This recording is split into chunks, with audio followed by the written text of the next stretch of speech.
ভালো আছেন? আলহামদুলিল্লাহ, আমিও ভালো আছি।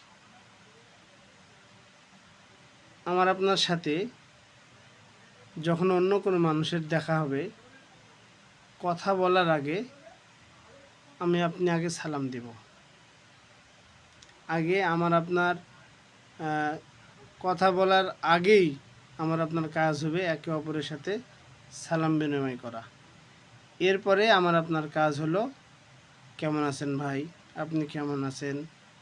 বাড়ির দিকে সবাই কেমন আছে?" এই খোঁজখবর নেওয়া। কিন্তু বর্তমান সময়ে আমরা মানুষরা যদি কাউকে এরকম বলি, "ভাই কেমন আছেন?"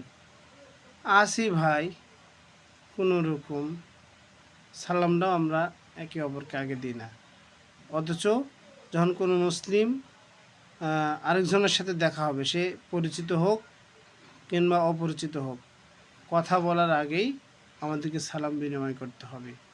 প্রিয় ভাই ও বোন, আসুন একে অপরের সাথে যখন আমাদের দেখা হবে, অবশ্যই আমরা আগে সালাম বিনিময় করব। আল্লাহ সুবহানাহু ওয়া তাআলা আমাদের কবুল করুন। আমিন।